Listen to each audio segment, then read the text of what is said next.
На 2.7.2015 бев во клиника. Така да после 2 дена однесов лекарско, однесов све документи, уплатено све. Ми доаѓа сега да платам со нотарски, со адвокати, за да плаќам многу повеќе од колку што коштало. А чувам листата што ми е платена, документите. Сега бев кај нотарот, бев државна, докторката си напушти, немам никакви информации каде да се обратам и како. Бев таму, они ми рекоа, не знаеме каде и како. Не сака нити да ми сослушат, нити ништо. Јас напишав жалба и поднесов жалба до клиниката за да бидам ослободена од сите трошкови. Колку плативте во клиника? Јас платив 380, они ми рекоа дека требало 1200. Тоа си е нивна грешка, не е моја. Писмото на 16.2.2015 писмото е дадено за да се плати. Мене до сега ден денеска не ми дојде. Мене ме интересира каде тоа писмо стоело. Каде било до сега? Од 16.2.2015 до сега, до 31.5.2017 писмото ми дојде.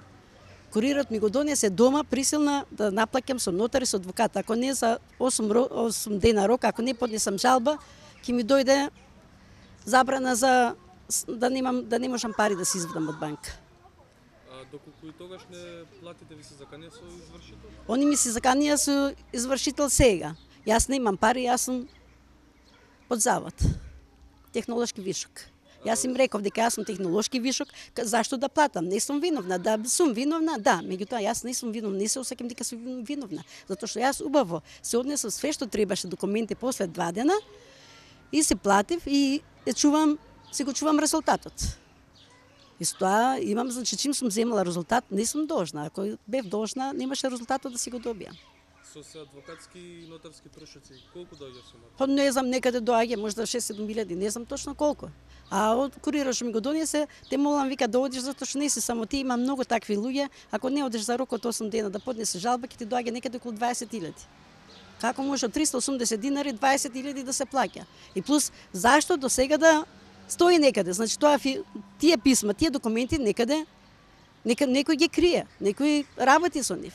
Меѓутоа не е убаво и мислам дека законот треба да презема мерки некој за таквите што сгрешиле, треба да се ги плаќа, да се ги сносат трошковите, сите тие што грешат, што за рок од 5 дена или 10 дена да не биде информиран човекот, имам број мобилен оставен таму, адреса, све како сега ме нашле. А до сега каде било? Ете, истиот број. И тогаш што им го оставив и сега. И така да сакам стварно да знае јавноста што се работи во нашето здравство. Хаос не видам. Мислам дека не е убаво тоа на народот, значи удри по народ. Не е убаво. Јас мислам дека треба да биде информиран народот. Секој човек се работи, секој граѓанин мислам дека во оваа држава работи за плата, за све, ама треба да биде. Јас му реков, јас не должам никаде ништо, викам, слободно можеш да ме провериш. Јас најмногу што мразам да бидам должна некаде.